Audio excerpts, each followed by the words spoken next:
ప్రభుత్వ ఉద్యోగ age limit కూడా దాటిపోయే వాళ్ళు చాలామంది ఉన్నారు. అందులో ఈ ఏడాది గడిస్తే ఇక వాళ్ళకి అయిపోయిందే. మీరు ఈ ఏడాది కనుక భర్తీ చేయకపోతే ఇక చాలామంది అందులో అసలు వాళ్ళు రాసిన వేస్ట్. ఇక తర్వాత ఇక రాసే ఎంట్రన్స్ టెస్ట్కి కూడా అర్హులు లేరు అందులో. ఇక 35 పైబడి ఉన్నారు చాలామంది అందులో. కాబట్టి మీరు చేయాల్సింది కనీసం ఇప్పటికైనా నిరుద్యోగుల అంశం ఏంటనేది ఒకసారి ఒక అంచనా తీసుకుని కనీసం దాని గురించి ఒక ఆలోచన చేసి, మీ మంత్రుల్లో చదువుకున్న మంత్రులు చాలామంది ఉన్నారు కదా, చదువుకున్న మంత్రులతోనో చదువుకున్న ఎమ్మెల్యేలతోనో అవసరమైతే పక్క పార్టీ ఎమ్మెల్యేలతో కూడా చదువుకున్న వాళ్ళు ఉంటే వాళ్ళ సలహాలు కూడా తీసుకుని దీన్ని ఎట్లా చేయాలో, మీకు తెలియకపోతే ఎట్లా చేయాలో ఆలోచించండి. ఈ 2 లక్షల ఉద్యోగాలు ఒకసారి భర్తీ కావు, అది అందరికీ తెలుసు. కానీ విడుదల వారీగా కనీసం ముందు ఒక నోటిఫికేషన్ ఇచ్చి నెక్స్ట్ నోటిఫికేషన్ కొంత గ్యాప్ ఇచ్చి అట్లా మీరు చేస్తే కనీసం వాళ్ళకు ఒక భరోసా ఉంటుందా, లేదు ఉద్యోగాలు వస్తున్నాయి ఇక నాకు కూడా వస్తుందని. ఇప్పటిదాకా వాళ్ళు 2 ఏళ్ళుగా ఇక వచ్చింది మాకు ఉద్యోగం వచ్చేస్తుంది, ఇక మేము చదువుకోవాలనే ఆశతో ఉన్న వాళ్ళందరూ.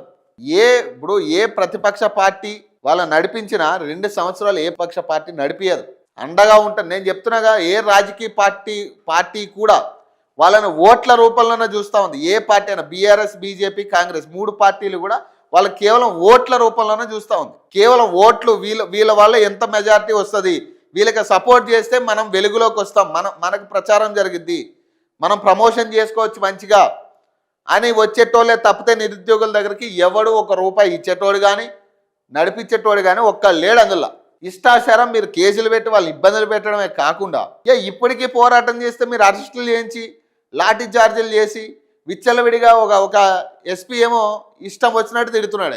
అసలు ఇది కాదు కదా మనం అన్న ప్రభుత్వం ఇది కాదు కదా. ప్రజల కోసం వెలుస్తున్న ప్రభుత్వం అని చెప్పినాం మనం స్టార్టింగ్లో. ప్రజల కోసమే ఈ ప్రభుత్వం పనిచేస్తుంది అంటున్నాం. ప్రజా సమస్యల మీద మనం మాట్లాడుతూ ఉంటున్నాం. ఏ ప్రజా సమస్య మీద ఇప్పటి వరకు ప్రభుత్వం మాట్లాడిందంటే ఏది ఒక్కటి చెప్పండి.